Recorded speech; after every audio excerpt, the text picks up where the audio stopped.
Olá pessoal, tudo bem? Aqui é a Patrícia, esse aqui é o Because I Read, nosso canal literário, onde a gente bate papo aqui sobre as minhas leituras, a gente troca comentários. Muito bem-vindos para mais um vídeo. Hoje a gente vai estar conversando sobre uma leitura, foi minha última leitura de 2022, terminei dia 31 de dezembro, mas é uma leitura que eu estava devendo há muito tempo, ela era para ter sido lida ano retrasado, 2021. Acabou sendo lida agora no finalzinho de 2022, mas foi uma leitura maravilhosa e eu queria conversar um pouquinho sobre essa leitura com vocês, mas antes da gente começar a conversar sobre ela, pedir para você não esquecer de deixar o seu curtir, se você gostar aqui desse nosso bate-papo, se inscrever no nosso canal. Você é muito bem-vindo ao pessoal que já me segue aqui. Finalmente vamos conversar então sobre nada mais, nada menos que Um Conto de Duas Cidades, do Charles Dickens. Essa edição aqui eu ganhei dos meus filhos, ela é em inglês, e uma edição linda, linda, linda. Mas eu acabei, a intenção era ler o livro todo aqui. Como eu queria terminar essa leitura antes do final do ano, e essa leitura, não é que ela é difícil, mas Charles Dickens tem uma escrita assim muito rebuscada, não é nem as palavras, mas a forma como ele faz, a produção textual dele é muito rebuscada. Você tem que ler com atenção, não só no inglês, mas no português também. E aí eu vi que se eu fosse ler o livro todo aqui em inglês, eu ia demorar muito mais tempo. Então eu vou confessar que eu dividi a leitura também com essa edição da Estação Liberdade, uma das melhores edições que eu acho que tem desse livro. Em português eu vou deixar o link para vocês aqui embaixo, o link da Amazon, tanto dessa, que eu acho que já até está esgotada, tá? Como dessa aqui da Estação Liberdade. Então é isso, gente. Para quem já aqui é seguidor do canal, sabe que eu amo muito Charles Dickens, que é um dos meus autores favoritos. E dele eu não li, infelizmente, ainda muita coisa. Eu li Um Cântico de Natal e Outras Histórias. Foi meu primeiro contato com ele, uma edição se não me engano, da Martin Claret, de Natal, que eu comprei, linda, linda. Eu li Tempos Difíceis, ano passado, que eu gostei muito. E deixa eu ver o que mais. Comecei a ler, a meta ano passado, esse ano na verdade, era ter lido o David Copperfield. Mas comecei, acabou, não estava no momento, a vida atropelou, acabou que eu acabei não realizando essa leitura, não passei das primeiras páginas, mas ele vai ser lido em algum momento breve. Que breve eu vou tentar ainda esse ano, mas eu não vou me comprometer. Quando eu já estiver realizando leitura, eu falo com vocês. Mas então, Um Conto de Duas Cidades foi... eu coloquei nas minhas metas de 2022, dessa vez foi um dos livros que eu consegui cumprir, né, dentro das metas. E foi uma leitura maravilhosa, né? Eu gosto muito, eu tenho essa interação perfeita com a escrita do Dickens, né? Não tem nada que eu tenha lido dele que eu não falei assim, nossa, que maravilhoso, né? E Um Conto de Duas Cidades não ficou para trás. Para quem não está muito familiarizado com Dickens, né? Ele é um escritor inglês, nasceu em 1700 e bolinha, vamos ver aqui, mentira. Nasceu em 7 de fevereiro de 1812 na Inglaterra, morreu em 1870, também na Inglaterra, e tem muitas obras que fazem parte do cânone literário, né? Não só inglês, mas europeu, né? Né? Global, né? Do mundo, porque quem não conhece o Dickens, né? Quem nunca leu pelo menos um trechinho, uma frase, um capítulo, um conto do Dickens, né? Então, mas tem como principais obras Um Canto de Natal, David Copperfield, Grandes Esperanças, Tempos Difíceis, Oliver Twist, A Casa Soturna, que mais? Ai, gente, tanta coisa. Deixa eu ver se eu esqueci algum aqui. Não, e por aí vai, né? Por aí vai. Então, é um escritor assim que... Eu não conheço obras dele que falam assim, olha, isso aqui não é bom. Eu nunca ouvi ninguém falar, isso aqui pode até falar assim, isso aqui não é tão bom quanto aquele outro trabalho dele, mas esse aqui não é bom, eu nunca ouvi falar. Eu acho que eu vou ser uma dessas pessoas que, mesmo depois, quando eu esgotar a obra do Dickens, eu vou falar assim, olha, não tem nada que eu não gosto. Bom, mas vamos falar aqui sobre o que é Um Conto de Duas Cidades. Um Conto de Duas Cidades é uma história que vai falar sobre duas cidades, vai se desenvolver, né? Ela vai tomar lugar em duas cidades, que é Londres e Inglaterra. Londres, eu tenho mania de falar Londres e Inglaterra. É Londres e Paris. Londres na Inglaterra e Paris na França, né, gente? Pelos idos pelo século XVIII, né? E ela vai começar um pouquinho antes, mas o ápice dela vai ser durante a Revolução Francesa e especialmente o que chamaram de período do terror, né? Uma parte final aí da Revolução Francesa. Quem que ele traz? Qual é a história que a gente tem aqui? A gente vai ter aqui a história, vai girar, né? Eu diria o personagem, né, principal dela é o Dr. Manette. Esse Dr. Manette é um médico francês e ele vai passar 18 anos na Bastilha. A Bastilha é uma fortaleza francesa que se tornou uma prisão depois e ele passa lá 18 anos na Bastilha. No início da história a gente não sabe, a gente só vai saber o porquê praticamente no final da história que ele passou esses 18 anos lá. Mas a gente entende que não foi uma prisão justa, né? E a história começa com o Mr. Lorry. Mr. Lorry é um banqueiro, trabalha no Banco Tilson, né? Tilson. E ele vamos dizer assim, ele era amigo do Dr. Manette antes de ele ir para a prisão e cuidava dos bens dele também. E aí, quando o Dr. Manette foi preso, e gente, Dr. Manette não é o sobrenome dele, né, principal, acho que é de Beauvais, um negócio assim, né? No tempo que ele foi preso era Dr. de Beauvais. Mas vamos ficar aqui com o Manette, tá? Então, o Dr. Manette, ele foi preso e aí ele deixou, ele era casado com a mulher inglesa e ele teve com essa mulher uma filha, isso tudo na França, tá? Quando ele foi preso. E aí ele nem sabia, ele não chegou a conhecer a filha dele, né? E ele nem sabia se ela tinha sobrevivido, se não tinha, esses 18 anos que ele ficou preso, foi incógnita para ele, até achou que ela podia ter morrido. Só que esse Dr. Lorry, né, o banqueiro, ele era muito amigo dele, uma pessoa com um coração muito bom, pegou... a mãe da menina acabou falecendo também depois, que não aguentou o desgosto de perder o grande amor da vida dela. E ele pegou a menininha, trouxe para a Inglaterra, deixou os cuidados de uma tutora, né, uma babá, tutora, que cuidou dessa menina. E a história começa nesse ponto em que ele está indo procurar a menina, agora já com acho que 18 anos, dizer que o pai dela foi libertado e aí eles teriam que ir para a França para buscar o pai dela, né? E aí quando eles chegam lá na França, ele está num quartinho superior em cima de uma taberna de um tal Monsieur Defarge. E esse Monsieur Defarge e a esposa dele, né, Madame Defarge, que é um dos principais personagens aqui na história, mais ela do que ele, né? A Madame Defarge, ela tá sempre tricotando, sempre tricotando. A princípio ela não fala muito no início da história, você não ouve a voz dela pra nada. Ela só vai, né, se mostrar mais, ser mais atuante dentro da história mais pro final dela. E é uma história longa, tá, gente? Não é uma história assim pra se ler rapidamente, não. São 489, 490 páginas, né? 490 páginas. E aí eles vão lá buscar a Lucy, tadinha, né? Assim, meio sem saber o que ela vai encontrar, um pai que ela nunca conheceu.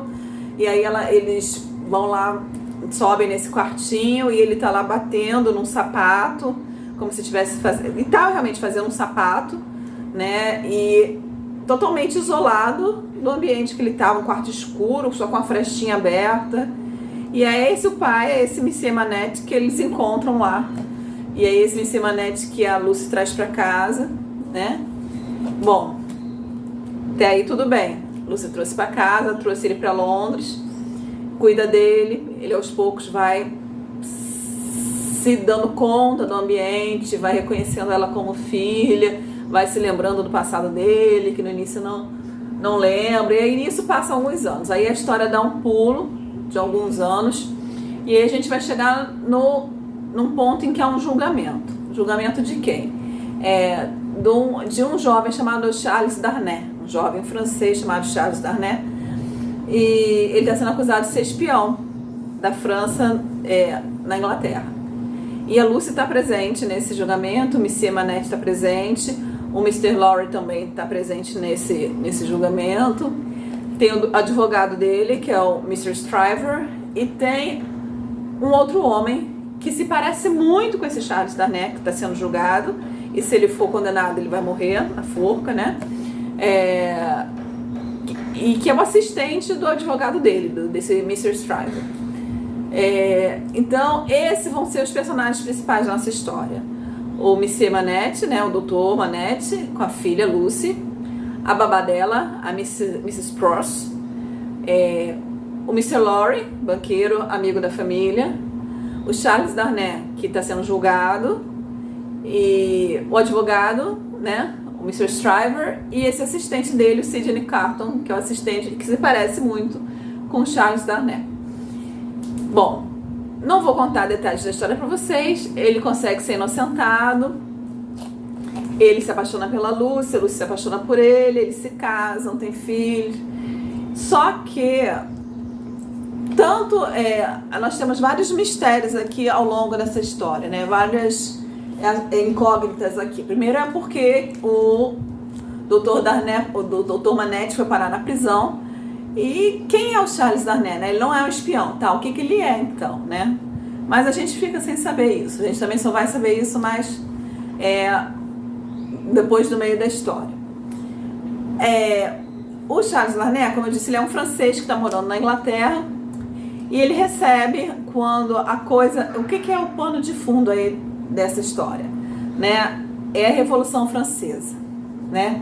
E aí quando chega nessa época mais crítica da Revolução Francesa, que foi uma revolta da população contra a nobreza, contra o clero, para quem não sabe, né?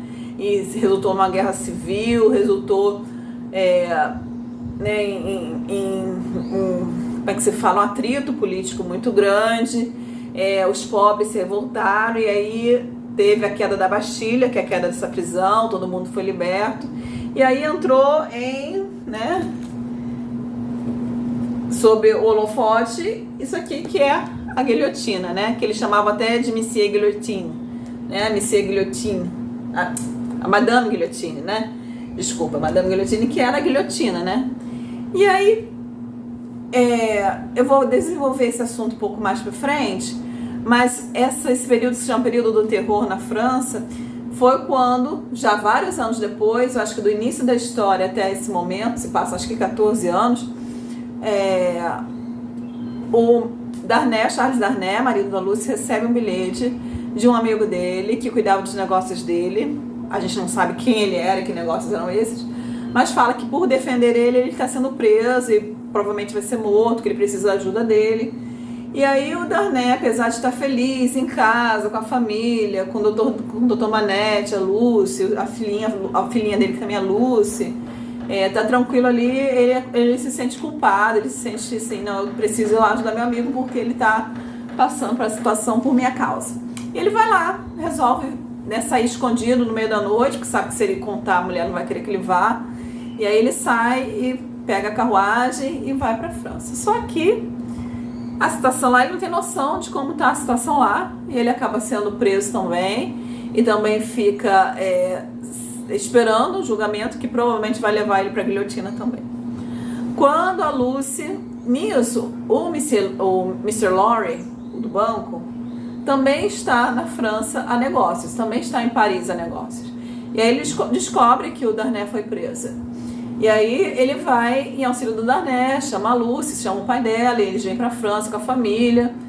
E aí é a segunda metade da história, né? Quando essa viagem do Darnay para a França é o início da segunda metade dessa história. A primeira metade se passa em Londres e a segunda metade vai se passar em Paris.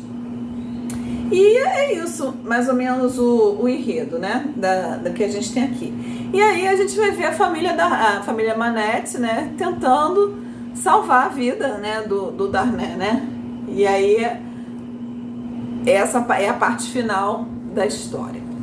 Então, gente, o que a gente tem para falar aqui dessa narrativa, né? Como eu disse já, eu amo a narrativa do Dickens, eu adoro o jeito que ele escreve, porque ele fala diretamente para mim.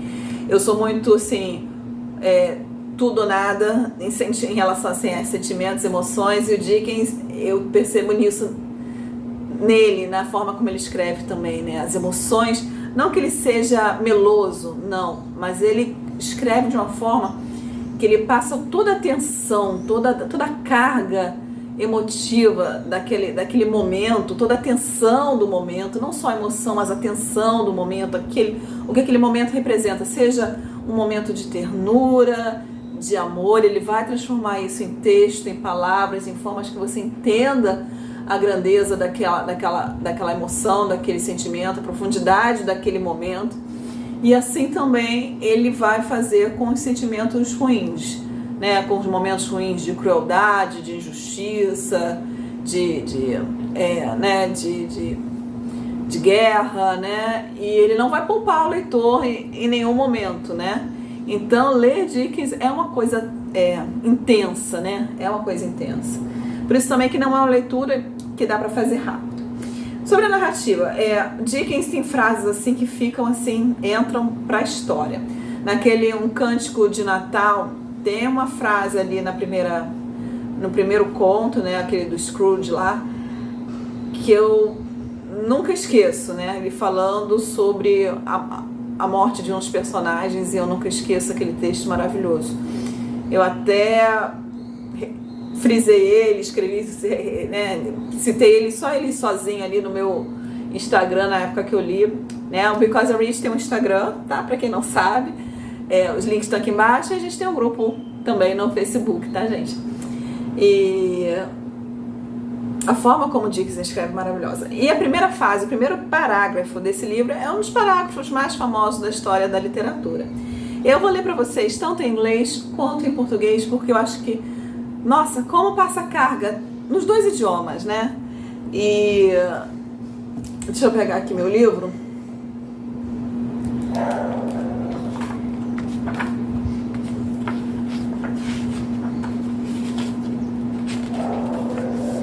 Ele começa assim: It was the best of times, it was the worst of times.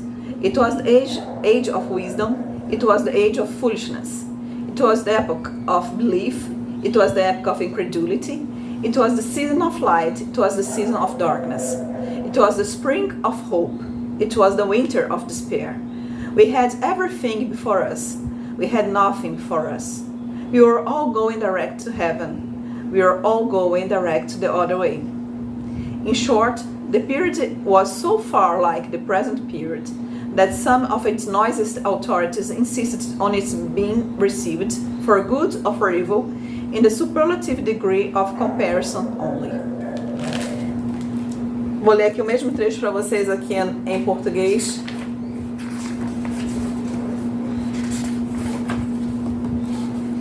Aquele foi o melhor dos tempos, foi o pior dos tempos.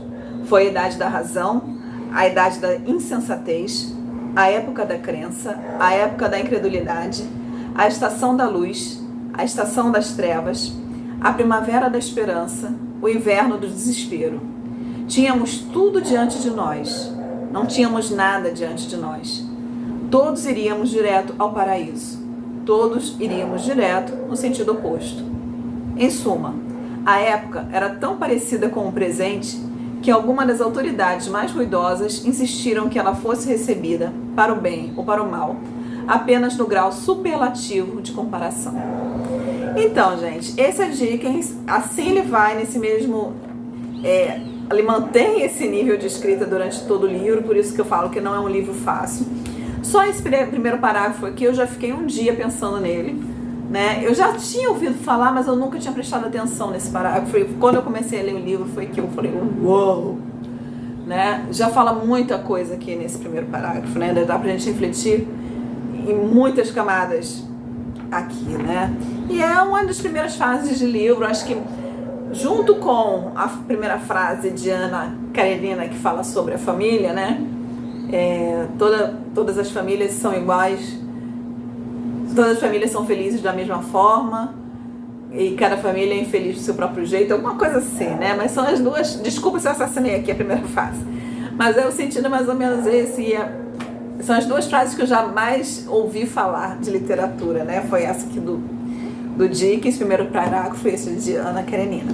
Então assim ele vai, né? Então o Dickens, ele sabe tornar uma cena grandiosa, ele sabe descrever momentos, pessoas, situações, épocas de forma grandiosa, né? Ele passa toda a tensão do momento para o leitor, ele traz reflexão em cima de coisas simples, ele consegue exprimir tanto a ternura, o amor das palavras, dos sentimentos, das atitudes, de uma forma tão intensa que atinge direto o leitor, assim como ele transmite também a crueldade. E esse livro aqui, ele é mais ou menos dividido assim nesses dois sentimentos, né? Eu acho que quando ele fala um conto de duas cidades, ele fala de Londres e Paris, ele não está só trazendo pra gente uma comparação de Londres e Paris, ele está trazendo uma comparação da vida dessa família, né, como ela era em Londres, da vida dessa família como ela foi em Paris, do estado de coisas, de situação política, social naquele momento em Londres e de toda a confusão que estava tendo naquele momento ali em Paris, na França. E então a gente sente sempre esse paralelo, né, desses dois estados de lugar, de época, de situação de vida, né? Parece que é por isso, está sempre havendo uma comparação desses dois momentos na vida desses personagens aqui, até porque eles se transformam ao longo da história. Os personagens, as pessoas que eles são, né, em Londres, eles vão ser transformados em outras pessoas quando chegam a Paris e precisam se adaptar àquela situação. O Monsieur Manette vai precisar mudar, o Darnay vai mudar, a Lucy, até a babá dela vai mudar, o Mr. Lorry, todo mundo vai se transformar em outra pessoa diante do cenário que eles encontram em Paris, né? Então acho que daí que vai sempre essa comparação, um conto de duas cidades. Tá? Então, como eu já falei, a primeira parte se passa em Londres, até o casamento e tudo, eles têm filhos, e a segunda parte é essa já que o Darnay vai para a França, é preso, eles estão lá lutando pela liberdade do Darnay, né?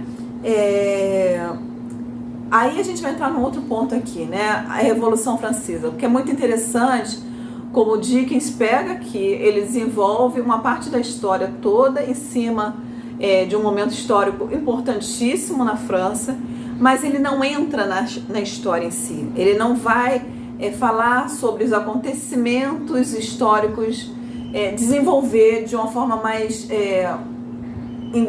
profunda esses acontecimentos. Ele não vai ficar citando aconteceu, mas ele vai pegar exatamente o sentimento daquele momento, o que a população estava sentindo e em cima disso agindo, e em especial a população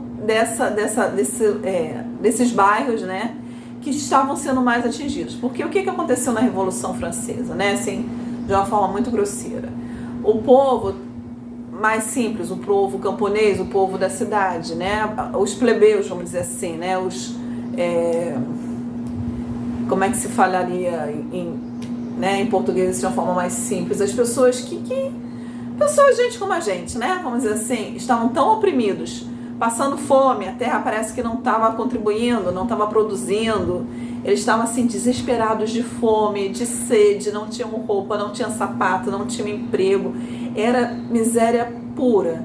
Em contraste com isso, a gente tem os nobres e o clero, a igreja, né, no auge do luxo, né, Versalhes, de Maria Antonieta, no auge do luxo e do poder e da monarquia e dessa, né, e era um abismo, né, um abismo econômico, social, político, e aquilo ali foi fomentando no povo, aquele desespero foi fomentando de uma forma até que trouxe, né, através lá do Robespierre lá, que cabeçou essa revolução, trouxe um levante do povo, né, que se indignou de tal forma que deu um basta, né? Que deu um basta, invadiu, acabou.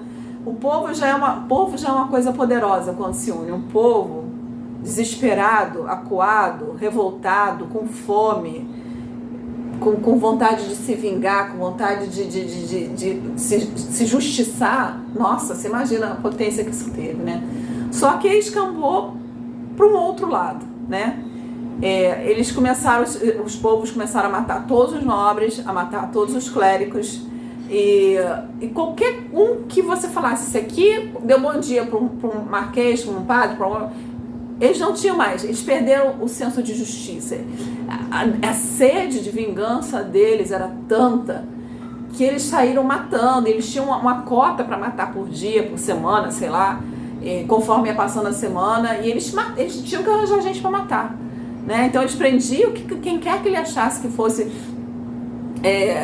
que tivesse, né, traído a população, que tivesse, né, feito favores para os nobres, e matavam, e eles saíram matando todo mundo, sabe? Era tão ódio que foi uma revolta que teve já um sentimento cego, já não tinha mais um objetivo, era colocar para fora, uma catarse cruel, né, daqueles anos de sofrimento, de penúria, né?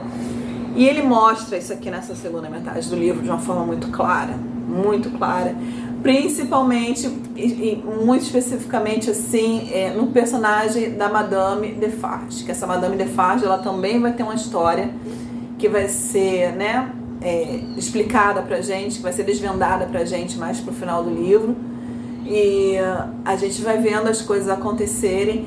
Personagens todos assim, gente, fortíssimos. Ele trabalha muito o lado psicológico dos personagens, né? Começando pelo Dr. Manette, né? Que quando é primeiro encontrado tá naquela situação catatônica de trauma, de ter passado 18 anos sendo torturado numa solitária, numa masmorra, e foi libertado, e até ele retornar a ser um homem de novo, um pai, um profissional, e depois um outro lado que ele tem que assumir de responsabilidade quando ele chega na França tentando libertar o genro dele, ele se transforma na outra pessoa, né? E a gente vai acompanhando esse desenvolvimento psicológico. A gente vai acompanhando o desenvolvimento psicológico também de outros personagens, por exemplo, o Sidney Carton, né? Que é o assistente do advogado, que é muito parecido com o Darnay. Ele também é um personagem que você vê por um determinado ângulo, né?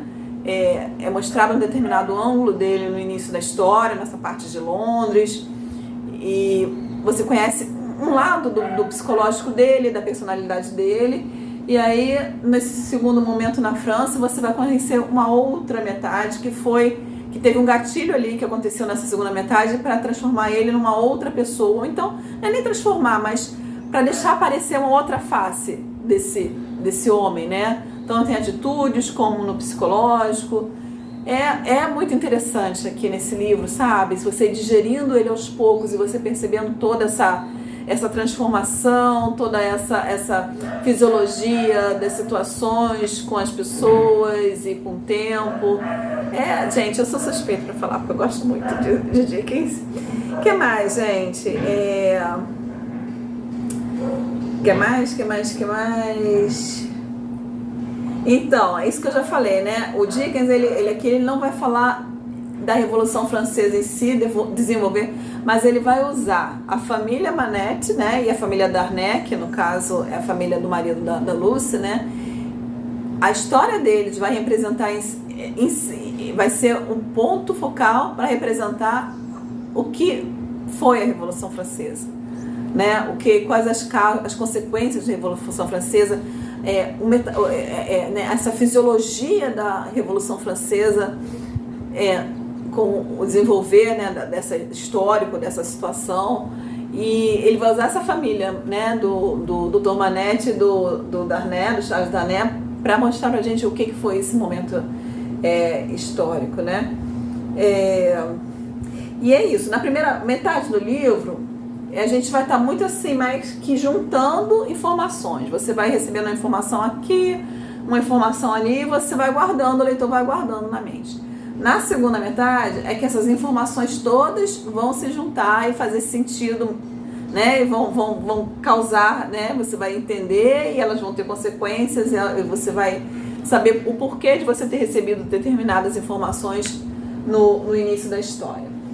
É isso, gente. É um livro que eu acho assim, com certeza para mim vai merecer uma releitura, tá? Eu acho que eu vou ler uma releitura, fazer uma releitura dele em algum momento e vai ser uma coisa muito mais tranquila, porque aqui eu confesso que eu estava muito ansiosa para saber o que ia acontecer, né? O que ia acontecer, porque com Dickens você nunca tem certeza que o final vai ser um final feliz, né? E aqui eu não vou dizer para vocês, gente, que, né, tudo ficou a mil maravilhas no final, né? Tudo tem seu preço, vamos dizer assim, né? Mas eu estava muito curiosa, então acho que eu acelerei um pouco a leitura, até porque eu queria terminar antes do início de 2023. Eu quero ler depois, num outro momento, degustando mais a escrita do Dickens, todas as metáforas, o simbolismo, o capricho, né? Como ele desenvolve o texto dele, sabe? Para te fazer sentir exatamente aquilo que aquela situação representa, barulhos, cheiros,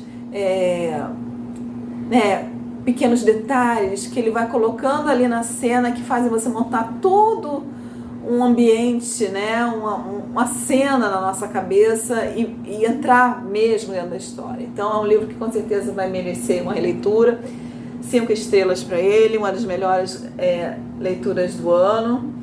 E é isso, aconselho muito a leitura. Vou deixar aqui embaixo para vocês o link desse, vou deixar o link desse também, se bem que agora eu acho que está bem difícil de achar. E uma leitura maravilhosa. Não sei se esse ano eu vou conseguir ler alguma coisa do Dickens, eu vou tentar, mas essa foi uma leitura muito, muito, muito boa. Aconselho muito a vocês a darem uma chance a Um Conto de Duas Cidades. É isso, pessoal, muito obrigada. Não esqueça de deixar seu like e se inscrever no canal se você gostou do nosso bate-papo. E até a próxima vez. Tchau, tchau.